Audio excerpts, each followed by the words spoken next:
नमस्कार। उत्तराखंड समाचार में आपका स्वागत है। मैं अखिलेश चंद्र गैरोला। सबसे पहले मुख्य समाचार। प्रधानमंत्री नरेंद्र मोदी ने कहा, संविधान हमारा मार्गदर्शक। आकाशवाणी पर मन की बात कार्यक्रम में राष्ट्र को किया संबोधित। प्रयागराज महाकुंभ में भाग लेने की अपील।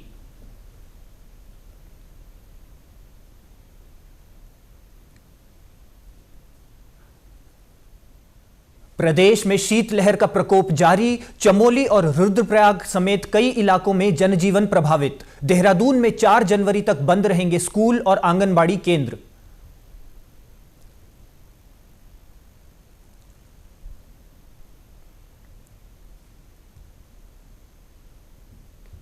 और देहरादून में नए साल की तैयारी में जुटा पुलिस प्रशासन। यातायात सुचारू रखने के लिए प्लान तैयार। सुगम और सुरक्षित पर्यटन पर जोर। और अब समाचार विस्तार से। प्रधानमंत्री नरेंद्र मोदी ने कहा है कि संविधान हमारे लिए मार्गदर्शक है और यह बड़े गर्व की बात है कि अगले वर्ष 26 जनवरी को भारतीय संविधान के 75 वर्ष पूरे हो रहे हैं। आकाशवाणी पर मन की बात कार्यक्रम में राष्ट्र को संबोधित करते हुए प्रधानमंत्री ने कहा कि संविधान समय की हर कसौटी पर खरा उतरा है। प्रधानमंत्री ने कहा कि इस वर्ष संविधान दिवस के अवसर पर कई गतिविधियां शुरू हुई हैं जो पूरे साल भर चलती रहेंगी। प्रधानमंत्री ने कहा कि अगले वर्ष 13 जनवरी से प्रयागराज में महाकुंभ होने जा रहा है। उन्होंने इस बात का उल्लेख किया कि प्रयागराज में संगम तट पर जबरदस्त तैयारियां चल रही हैं। महाकुंभ की विशेषता केवल इसकी विशालता में नहीं बल्कि इसकी विविधता में भी है।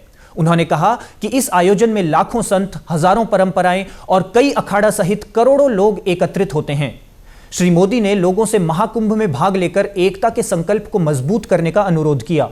उन्होंने लोगों से समाज में विभाजन और विद्वेष की भावना को नष्ट करने का संकल्प लेने का भी आह्वान किया। महाकुंभ का संदेश एक हो पूरा देश का नारा देते हुए उन्होंने गंगा के निर्बाध प्रवाह की तरह अविभाजित समाज की उम्मीद भी व्यक्त की। वो समय की हर कसौटी पर खरा उतरा है। संविधान हमारे लिए गाइडिंग लाइट है, हमारा मार्गदर्शक है। ये भारत का संविधान ही है जिसकी वजह से मैं आज यहाँ हूँ, आपसे बात कर पा रहा हूँ। इस साल 26 नवंबर को संविधान दिवस से एक साल तक चलने वाली कई एक्टिविटीज शुरू हुई हैं। देश के नागरिकों को संविधान की विरासत से जोड़ने के लिए constitution75.com नाम से एक खास वेबसाइट भी बनाई गई है। इसमें आप संविधान की प्रस्तावना पढ़कर अपना वीडियो अपलोड कर सकते हैं। अलग अलग भाषाओं में संविधान पढ़ सकते हैं। संविधान के बारे में प्रश्न भी पूछ सकते हैं। मन की बात के श्रोताओं से, स्कूल में पढ़ने वाले बच्चों से, कॉलेज में जाने वाले युवाओं से मेरा आग्रह है, इस वेबसाइट पर जरूर जाकर देखें, इसका हिस्सा बने। साथियों, अगले महीने 13 तारीख से प्रयागराज में महाकुंभ भी होने जा रहा है।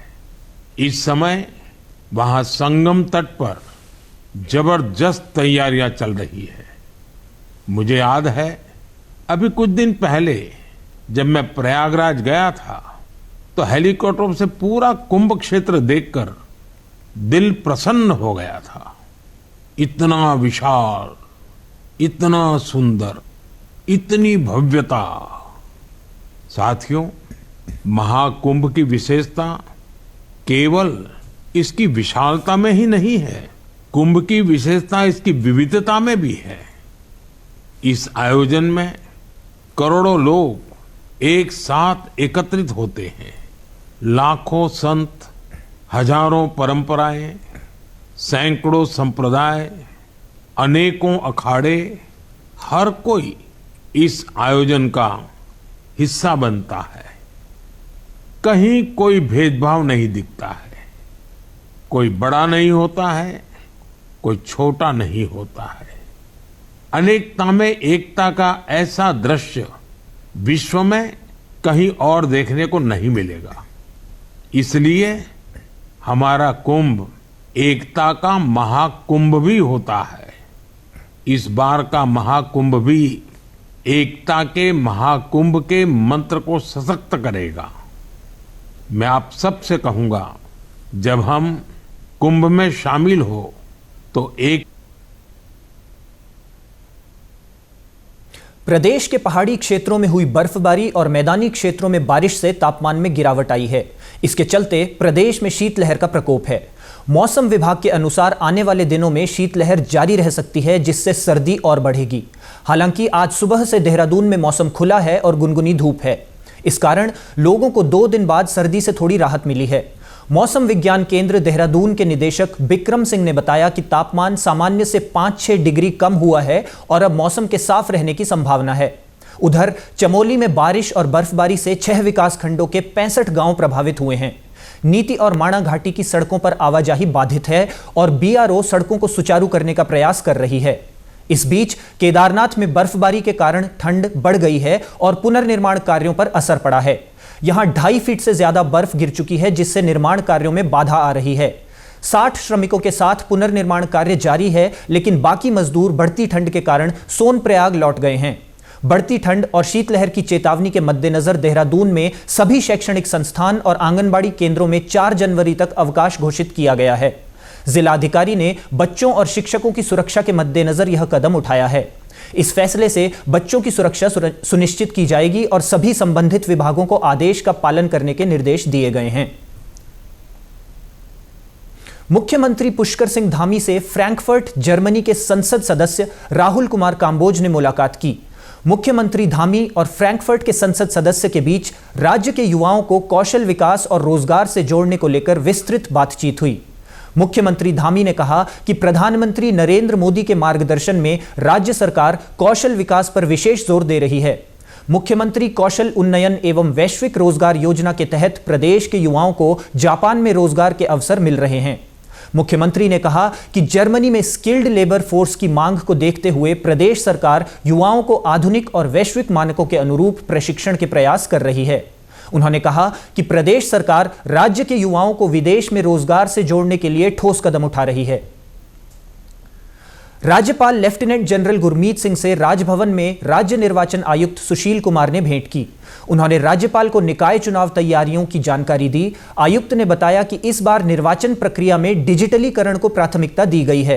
पहली बार कुछ नगर निगमों में पिंक बूथ बनाए गए हैं, जहां मतदान दल की सभी सदस्य महिलाएं होंगी। राज्यपाल गुरमीत सिंह से मुख्य निर्वाचन अधिकारी डॉक्टर BVRC पुरुषोत्तम ने भेंट की।